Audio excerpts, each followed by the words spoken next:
बेटे के घर में बाप की जगह कबाड़ से ज्यादा कुछ नहीं। पत्नी के अंतिम संस्कार व 13वीं के बाद रिटायर्ड पोस्टमैन मनोज बाबू गांव छोड़कर बेंगलुरु में अपने पुत्र श्याम के बड़े से मकान में आए हुए हैं।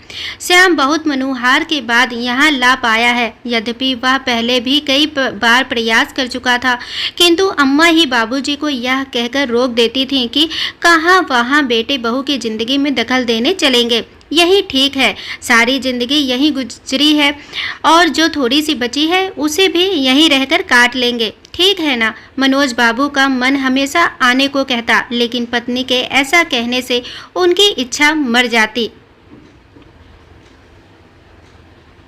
और वो कभी बेटे के पास नहीं आए। पर इस बार कोई साक्षात अवरोध नहीं था और पत्नी की स्मृतियों में बेटे के स्नेह से अधिक ताकत नहीं थी।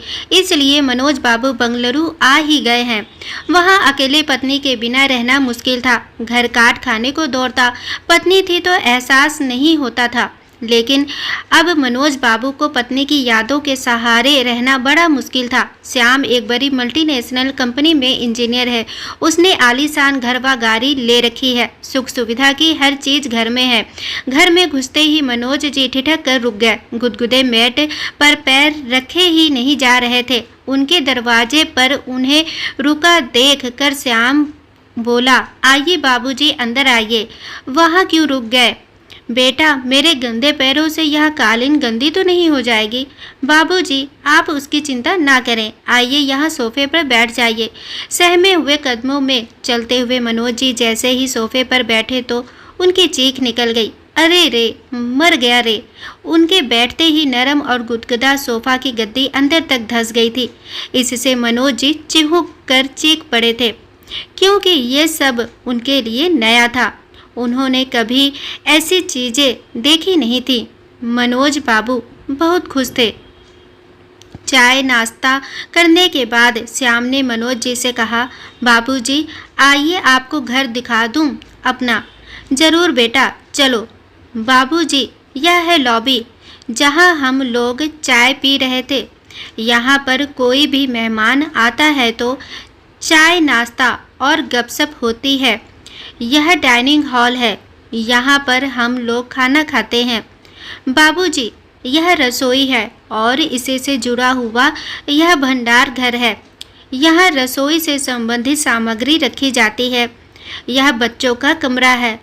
तो बच्चे क्या अपने माँ बाप के साथ नहीं रहते? बाबूजी, यह शहर है और शहरों में बेंगलुरु जैसा शहर है। यहाँ बच्चे को जन्म से ही अकेले सोने की आदत डालनी पड़ती है। माँ तो बस समय समय पर उसे दूध पिला देती है और उसके शेष कार्य आया आकर कर जाती है। माँ से कोई मतलब नहीं होता, सब कुछ आया ही करती। ये सुन मनोज बाबू को बड़ा आश्चर्य हुआ कि बेटा यहाँ आकर अपना कल्चर भूल गया, एकदम शहर का होकर रह गया।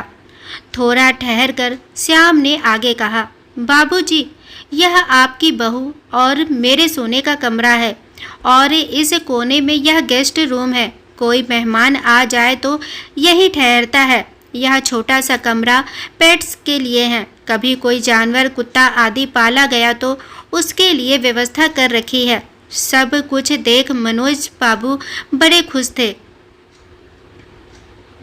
सीढ़ियां चढ़कर ऊपर पहुंचे श्याम ने लंबी चौड़ी छत के एक कोने में बने एक टीन की छत वाले कमरे को खोलकर दिखाते हुए कहा, बाबूजी, यह है घर का कबाड़ खाना। घर की सब टूटी फूटी और बेकार वस्तुएं यहीं पर एकत्र कर दी जाती हैं और दिवाली होली पर इसकी सफाई कर दी जाती है। ऊपर ही यह एक बाथरूम और टॉयलेट भी बना हुआ है।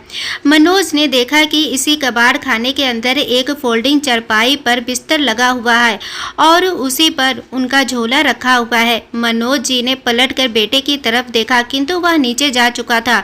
मनोज जी चारपाई में बैठकर सोचने लगे कि कैसा यह मकान है जहाँ भविष्य में पाले जाने वाले पशु के लिए कमरे का विधान कर दिया जाता है, किंतु बूढ़े माँ बाप के लिए नहीं। इनके लिए तो कबाड़ का कमरा ही उचित आवास मान लिया गया है। नहीं, अभी मैं कबार नहीं हुआ हूँ। श्याम की माँ की सोच बिल्कुल सही थी।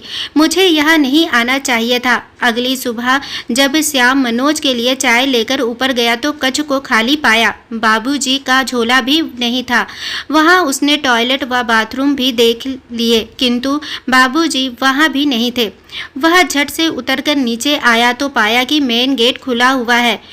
उधर मनोज टिकट लेकर गांव वापसी के लिए सवेरे वाली गाड़ी में बैठ चुके थे। उन्होंने कुर्ते की जेब में हाथ डालकर देखा कि उनके अपने घर की चाबी मौजूद थी।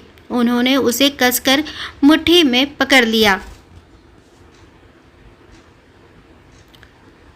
चलती हुई गाड़ी में उनके चेहरे को छू रही हवा उनके इस निर्णय को और मजबूत बना रही थी। अभी इतने गिरे दिन नहीं आए कि वो कबार बन जाए और वो अपने घर में अपनी पत्नी की यादों के सहारे जिंदगी गुजार लेंगे।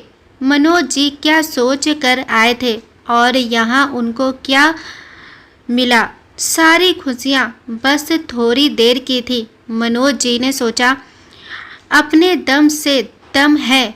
हमें खुद को ऐसा बनाना चाहिए कि हमें किसी के सहारे की ज़रूरत ना पड़े, क्योंकि बुढ़ापे में बेटों के घर में माँ बाप के लिए जगह नहीं होती है। दोस्तों, आशा करती हूँ कि आप लोगों को यह कहानी ज़रूर पसंद आई होगी। कहानी पसंद आई हो तो प्लीज़ चैनल को लाइक, शेयर एंड सब्सक्राइब करें। Thanks for watching.